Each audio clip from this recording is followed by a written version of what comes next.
What's going on, y'all? So listen. What's going on, y'all? So we back again for another episode review of The Shy. This season 7, episode 2, The Fallout. Girl, y'all want to know what time it is? It's 4:08 in the morning. It is 4 o'clock in the morning, and let me tell you why. When I came home, cause I have to work this weekend. Okay, so I worked yesterday. Um, I only got like, I don't know, like, bitch, I think I went to sleep probably around 3 o'clock yesterday. In the morning, mind you, to get up at 7 something. Because I had to be at work at 9. I almost was late because first of all I was cutting it close, and then the driver went and got off at the wrong exit. So I literally got to work 2 minutes before I was supposed to start. By the grace of God, okay. But girl, I was fine at work. I came home. I ate my I didn't even eat lunch at work. I didn't eat breakfast yesterday. I didn't do nothing. I was raw dogging it, okay? Just cold turkey in it. Baby, I came home, ate something, and it's like as soon as that food hit my belly, and it was like, okay, girl, now you can fucking rest, all right? And as soon as I finished, I must have stayed up a little bit so that it could digest probably like a 30 minutes, and then next thing I know, it's 1 o'clock in the morning. It's 1 o'clock in the morning. I said, excuse me, what happened? Girl, I fell asleep. Fell asleep, a good sleep, so I've been up ever since, okay? And I just said, you know what? Let me just go ahead and get the shot out the way because I was supposed to get it out the way yesterday. But, you know, I told y'all I'm not going to wait till Monday. I don't want to do that anymore. I don't like having y'all wait like that. But that's what was up. It's 4 o'clock in the morning, baby girl. But anyway, let's just get this in here. I don't know, girl. The Shy. I'm trying to hang in there. It's only the second episode. And I'm a little concerned about a couple of storylines. One storyline, this whole situation with Nuck and the preacher. Nuck and the preacher. Why is it that you in the streets, right? You getting a little bit too close with the person that's supposed to be. It's okay. Is Pastor Ezekiel supposed to be laundering his money too? Just like, you know, Duda was laundering the money and all that stuff through his church. You know, I feel like that's what was going on, right? So my whole thing is, why is Nuck getting so close to him? And at this point in time, you trying to have, you know, keep up this arrangement, right? But you're trying to run it your way. Okay, I get that. But at the same time, he's getting close to him to the point where you can see like there's about to be a shift in Nuck. Like his conscience is about to make a shift. And you could tell who's really meant for the streets and who's really meant to be in control and to be a leader like this in his street game and all that stuff. Because I feel like when you are in the streets like this, you know, doing all this illegal stuff, you can't have a conscience. You can't, you know, you just got to be stone cold. You really can't have feelings. That's how come Duda was able to, you know, go the way that he was going as long as he did. You know what I'm saying? Nuck, he comes in, yeah, he'll take somebody out if he needs to take somebody out with no questions asked, okay? But at the same time, you know that it's playing on him. And now he has a child, and I feel like because now that he knows that he has this son, he has an offspring in the world. We already talked, we heard him talking about, you know, trying to do better for his kid and all that stuff. We heard him talk about that in the first episode, and you know, and so because he was like, I want him to be better than me and all this stuff, and how do you do this and how do you do better and all that, and you got to tell him what's going on. But at the same time, it's like you can see that I feel like we might get this conflict of conscience with Nuck, okay, because it's gonna be one of those situations where you got 1 foot in and 1 foot out. I feel like he's fully in the streets, but at the same time, he's having like, again, a conflict of interest because now you got this pastor that I'm supposed to be taking money from or and laundering money through the church or whatever to clean my money. And at the same time, I'm also getting advice. I'm getting a little close to him and allowing this man to talk about my soul, eternal damnation, and all that stuff or whatever, and his conscience, and, you know, talk about his inner feelings and how when he take people out and it bothers him sometimes. We saw when he was sitting up in the church, you know what I'm saying, and he was literally sitting in the church listening to the word being spoken to him. You know what I'm saying? And even though it wasn't the actual pastor, it was Rotimi's character. I can't remember his name. But him, Dre, we gonna call him Dre from Power. He was up there giving a sermon, but at the same time, we understood why he was giving a sermon, but it was also hidden with Nuck, because it's like, how are we to judge somebody that's sinning? Because we are not without sin. You know what I'm saying? And even the pastor told Nuck, we supposed to be pastors or whatever, but we able to run this flock because we the most sinful people. Okay, you got to learn from examples. That's how we know how to do this, because we are sinful. And you know what? Honestly, if you go back and you look at the episode and you hear exactly what he said, I was like, that actually makes sense. I would respect that you know that you are a screw up. You're going to do this and you're going to do that. You're going to mess up and all this stuff. And you got all the sin. You probably got more sin than what's in your congregation. Okay. Because you got some pastors out here that really just, they be trying to act like they just without sin or whatever. They above this and all that stuff, whatever. So when a scandal hit, everybody just like, girl, what? And that is the most honest thing to say. Bitch, we are way more sinful than you think. And that's how come we can get up here and tell you some stuff. And I was like, you know what? Honestly, okay. But at the same time, no. But yeah, that conflict of character, conflict of conscience and all that stuff is happening and it's stirring it up. Like, and then it gets to the point where Emmett told Nuck that Tiffany was pregnant. And at that moment, Nuck was like, what? Because now he feels bad. He feels bad that he took Rob out. Freak the fact that he took him from his mama. Okay? But let's get a conscious, because, oh my goodness, he has a child that's coming into this world. And I took this child's father. Mind you, again, he just found out that he is a father himself. So you got all of that playing into play, and I just was like, oh, wow. Now you coming up there to Tiffany saying, if you need anything, I'll be there to help or whatever. I ain't going to take no money from you or whatever. Baby, no, don't do that. Don't do that. You're giving yourself away, because you don't just randomly do that. Because when you was with Rob, and even when Tiffany was doing her thing herself, he was still trying to charge them and all that stuff. But now that Rob is gone, and now that you found out, if Tiffany was just clear-headed a little bit, I would start putting two and two together. Okay, this don't make sense. Why all of a sudden you want to just, baby, my face look a little clear. I like this. Okay, but it's a little puff because I said I just woke up a little bit. But yeah, I just like, what? Nuck, I don't know. Nuck compared to Doodah, I wouldn't say that Nuck is soft. He just is a human. He deals with emotions. We see that. But he can also don't take that shit for granted, because he'll take you out if you need to, with no questions asked. You know what I'm saying? That type of situation. And speaking of Tiffany, girl, she wound up telling Alicia that she pregnant. Alicia has now found a new purpose in life, because she feel like, baby, you are carrying my legacy. And she's already determined that the baby is a boy. Mind you, I'm pretty sure Tiffany is at the point where she can't even determine what the sex of the baby is yet, okay? So we don't know what the baby is, but in Alicia's mind, it's a boy, all right? You gonna stay here with me. I will prefer it.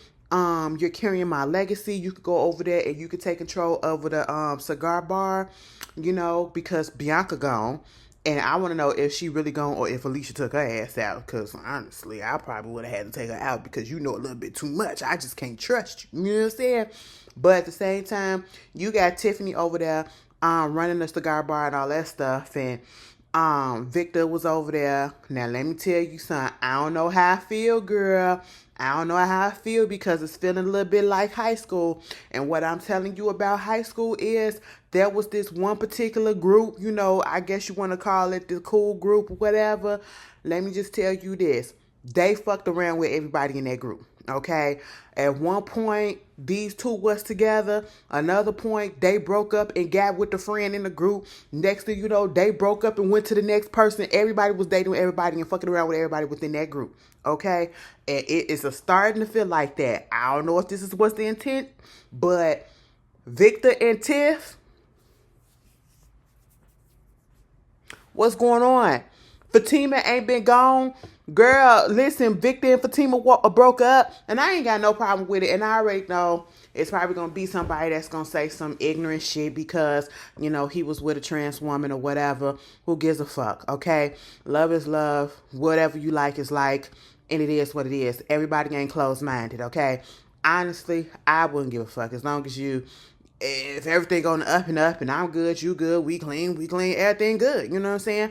But at the same time, it's just so random though, because we never would have thought, or I never would have thought that, you know, because she's younger than him, right?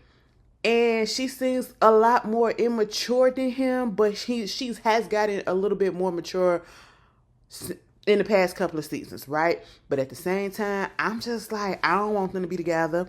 I don't want them to play around or nothing. I would rather her try to play around with Nuck, or Nuck try to get up in there, than Victor and him, or Victor and Tiffany.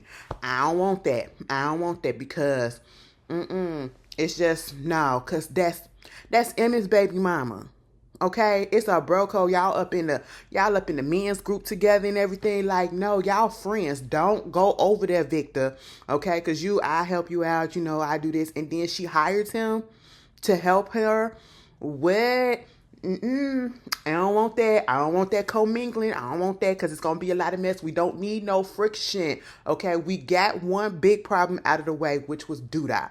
That's supposed to unite everybody. Okay, we don't need all of this friction and nothing like that. Okay, get the men's together. Then you got Emmett. Now at the end of last week's episode, when Tiffany was giving EJ over to Emmett, and then, you know, they kissed on the lips or whatever, it wasn't sexual, but it did spark something in him. Because technically speaking, y'all didn't have to kiss on the mouth like that. Okay, y'all ain't have to do that. You know, you could have kissed on the cheek, whatever. And truth be told, you didn't even have to kiss at all. But he felt something. Tiffany probably didn't, but he felt something. And how did we know he felt something? Because it was talked about in this episode. Now, when they did that men's group, no. See, the situation that was going on, you got, you know, Emmett and his brother. They at the barbershop. And get rude? Getting their hair done and whatever. We get this whole dialogue and situation that's going on about the little brother who got his nails painted black. Now, come on. I just need y'all to understand. Like, it irks me so much how it's such a problem in this the blatant homophobia that's in the black community. I don't understand why white supremacy, slavery. That's all I'm gonna have to, I'm gonna just put it on that because I just don't get it. I don't get it because at the end of the day, you throughout so many decades, throughout so many years, throughout centuries or whatever, if you go back and you do your history, you do your Googles, a lot of the stuff that women do now, men did back in the day.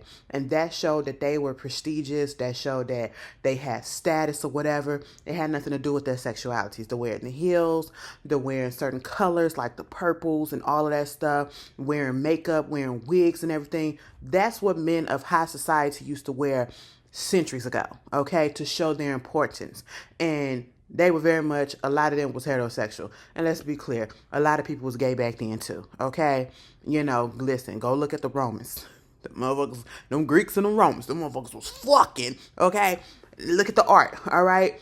And I just don't understand how, even when you look at the Bible, it's man-made interpretations of, homosexuality, and that's even been twisted, right? And so I'm saying that because when black people, specifically black men, do certain things that I guess it's not considered so masculine and it's considered quote unquote gay, just like Emmett did to his brother because his brother had his nails painted black. And then he said, he's not gay, but it just goes off on the feeling. All right. And he didn't even, that's technically pansexual. So it's like, I track if I'm attracted to it and I feel the energy or whatever, or demisexual and all that stuff, it's a lie. Like I said, sexuality is not black or white. But when white people do it or other races do it, it's not that big of an uproar. You get what I'm saying? Because for decades, you had the rock dudes that always had their nails painted black. And we knew them motherfuckers got puss all the time.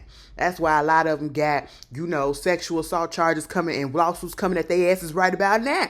Okay? They got puss all the goddamn time. And nobody said nothing about it.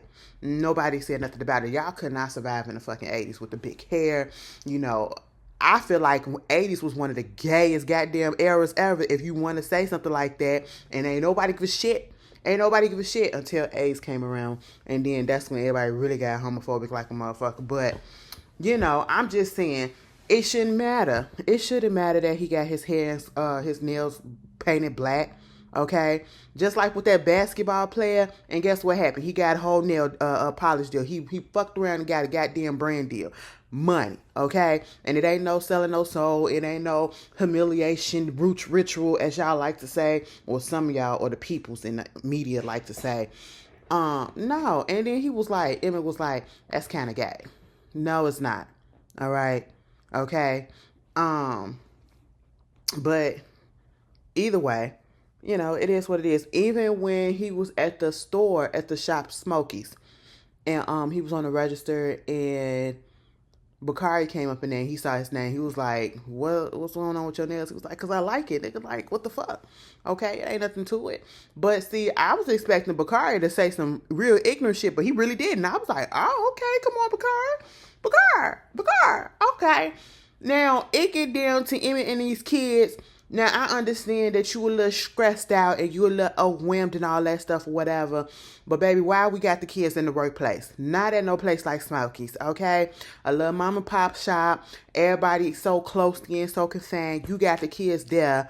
Little baby Ronnie up there just running wild up in there. He wound up burning or breaking his arm and all that stuff. I said, you know what? This is so crazy. Shit just getting backed up. And at the end of the day, Emmett, this is all your fault because you should have wore a condom. You should have had protection. That's basically all that it is.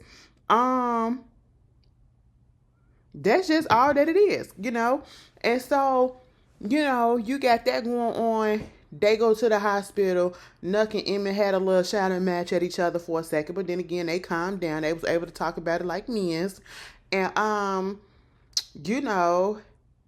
it get to a situation where they get comfortable enough where Emmett starts saying, have you ever, talked to somebody and you realize that it's over, like y'all ain't together, but you realize that door finally closed and all that stuff. And I said, oh my goodness, Emmett, shut the fuck up. Because at this point, I think he was the one at this moment who had told Nuck that Tiffany was pregnant.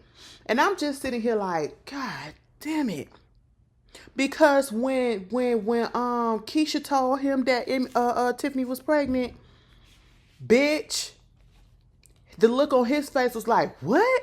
Like, why the fuck? And I'm sitting here like, oh, Emmett, keep it together. He was like, I'm just shocked. I said, shocked for what?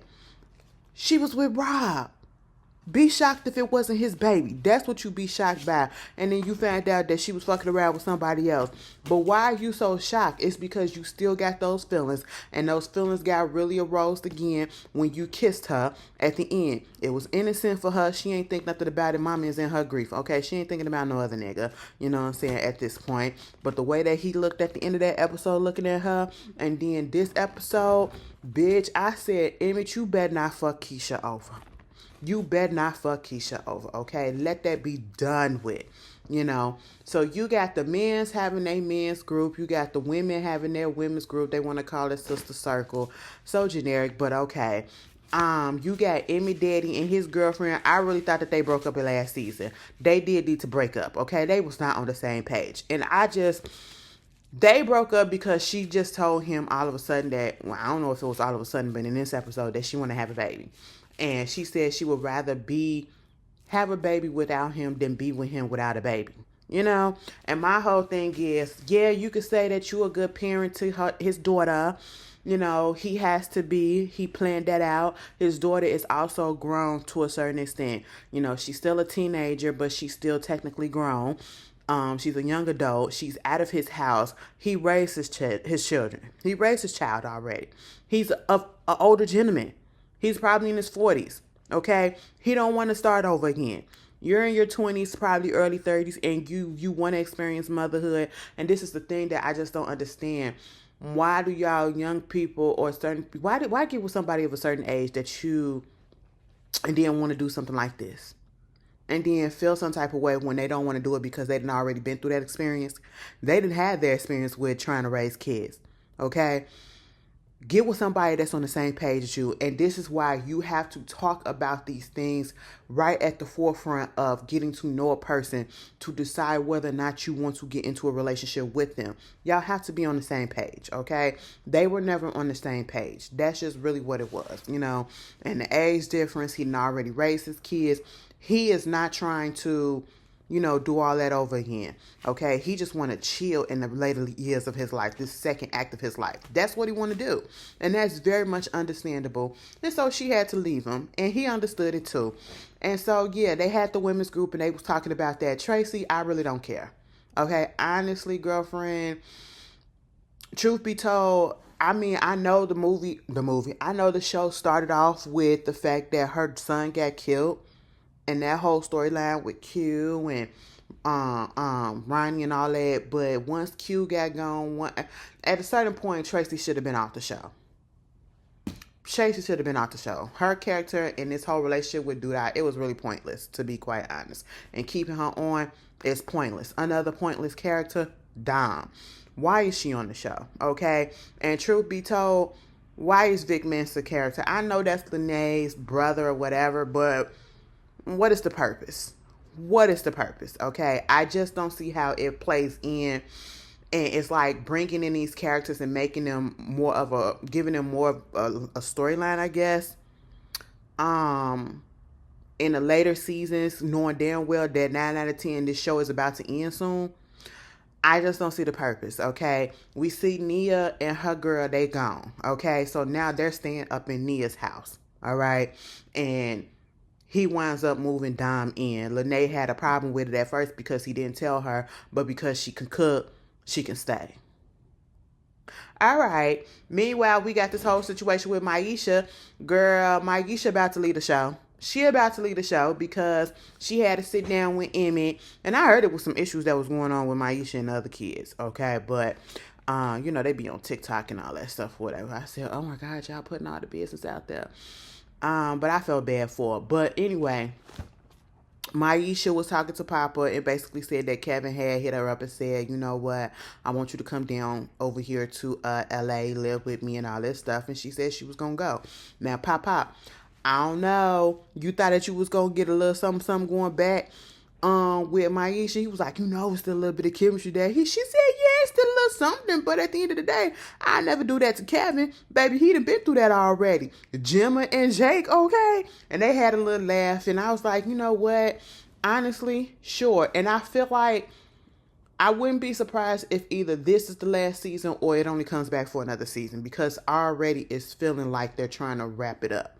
And it's like, what else can they do with the storylines? You know, you got people leaving, people having minimal, you know, story things to talk about, or screen time, I should say. So that's what it feels like. We haven't even seen, is Gemma even back on the show? We haven't seen Gemma. Mind you, it's episode 2. Okay? Papa barely had anything to say this episode, but let's just get on that. Jake was in the bed with this bitch, okay? Y'all get a little too comfortable. Y'all really just let anybody up in y'all homes to fuck off on. And then you be just leaving your stuff around so that they can listen. If my phone is right here, I don't give a damn if it's ringing. I don't give a damn if it's alert, alert, alert, alert. Don't touch it. Don't touch it, especially not if I'm in my house. Okay? Do not touch my personal property. All right? I didn't give you consent. I didn't give you permission to do that. That's to be the moment where I would never talk to you again. Okay? This was cute while it lasted. Get the fuck out. You know? That type of situation. Miss Gurley, she looking at his phone and was like, who the hell is Miss First Lady? And he said, bitch, that ain't your issue. Okay, why do I need to tell you that? That ain't none of your business. And I'm sitting here like, damn, Jake, you really got that lady name in your phone as First Lady? And so everybody got two and two together, bitch. Two and two together. And she did that shit. Listen, you can't trust people sometimes. And I just knew something was going to happen because it was just random that he was in bed with this girl. Not really random, but she was talking a little bit too much. She was all up in his business. And then, you know, I want to be here with you. I want to be up on you. She was like, nah, man, you too clingy. Well, I like being clingy with you. I want all that shit. You know, she felt slighted about that. She felt slighted about that. And what she do? Took that shit to the internet. Looked like she was on Facebook live and all that shit. And basically told them that, yo, the first lady at the church, she up there, Tatiana, she being Tatiana. Because she out here fucking around with Jake. Okay, put his whole name out there and everything. And so now the pastor got to deal with that. Now, see, here's the thing. Papa and Jake was kicking it with each other when the whole incident happened, when the live happened, because they both got alerts. Jake was laughing at it and all this stuff. And then Papa said, damn, it's so messed up how the first lady can get dragged, but you don't. And I'm sitting here like, well, on the one hand, I get where you coming from, Pop. But on the other hand, let's be real, Pop. That's a grown-ass woman. And technically speaking, what she did was statutory rape. Okay? And of course, we're going to drag her because she's a grown-ass married woman and she's preying on this young boy. That's literally what it is. She's a fucking predator. So yes, and then you're supposed to be the wife of a pastor? The wife of a pastor of this big church and everything. Child, please. She deserves to get all the dragging, okay? Because Jake's fucking frontal lobe ain't closed up. That's all he think about. He thought that he did something, you know, this older lady didn't get him and all this stuff or whatever, woo. But she's a grown woman. She's technically really the adult in this situation. And she used her status, her feminine wiles, unfortunately, to, you know, do what she did. So yes, she deserves to get dragged. Okay. He do too, but at the same time, it's really her because again, she know better. She know better. You're a grown ass fucking woman. Okay. So now the pastor got to figure out what to do about this shit. And then this is the opportunity for his little minion or his little underling that's trying to undermine him to come through and be like, no, y'all got to address this shit head on. But technically, don't do nothing. Don't do nothing. Let me get up there and preach, okay? And this was his whole thing in the first place. And it's not saying that he set this up for them to get caught or whatever, but the little underling that's coming in, played by Rotimi, a.k.a. Dre, he been wanting to preach, okay? And he wants that church. He wants his flock. And so this just so happened to come into play and it's working for him. He's going to use it to his advantage. So therefore, first step, let me get into it and let me convince this man to let me preach while all this scandal was going on. Okay? And so he did. He let him preach, and of course it was hidden. And you could see how uncomfortable the pastor was actually is because the congregation was taken to him. The congregation was taken to him because he was speaking very personable. Every time we saw Ezekiel preach, he was speaking about prosperity. That prosperity gospel. Taking and getting money and all this stuff. He, the underling, he is actually just being real from the heart, you know what I'm saying? And very personable, I can relate to this, you know? We all sin, we don't know what to do because we didn't get brought up this way, and our parents this and our parents that. And they kind of made the pastor feel some type of way because his mama was sitting on the stage with him.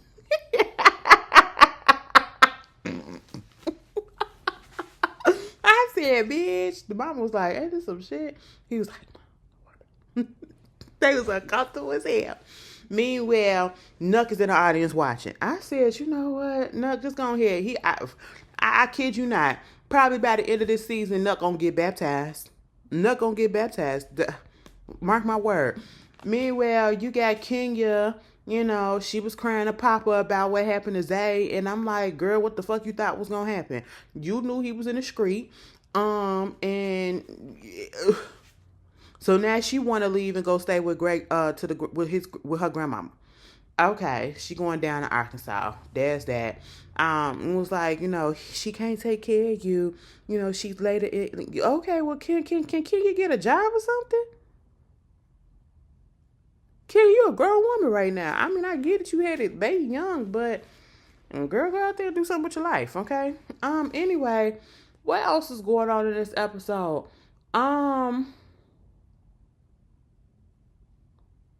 Alicia and Bakari. Rashad, no, Bakari had met up with Rashad and basically tried to confront him about the fact that Zay is gone. Rashad was like, well, Dick, I ain't got shit to do with that, and whatever's done is done and all that stuff. Woo woo. He feels some type of way about the fact that Alicia, when he was at the house or whatever, Alicia was very personable and very nice to him, called her little cutie and all that stuff or whatever. He was like, what the fuck? And then you got Victor that was telling him, you know, Alicia like him younger, even younger than you and all that stuff. I was like, that's disgusting. Quit playing with this age shit. I don't like it. But at the same time, it's like, grow the fuck up. So Rashad is jealous of the fact that he feels some type of way that he ain't got no say about who could come and stay in the house. Okay, first of all, it ain't your house. You just there because you providing dick in a service. Okay, that's just really what it is. Do I think Alicia do like Rashad? Yes, I do. But at the same time, Alicia get quick is one thing, and especially in her mind state that her baby is gone. One thing can happen, and she'll be like, "You gotta go," okay, or she'll probably take him out herself. You know, so calm that down. He feeling jealous about the fact Bakari finna be working with her, thinking that she got a little thing for him. I said that's nasty.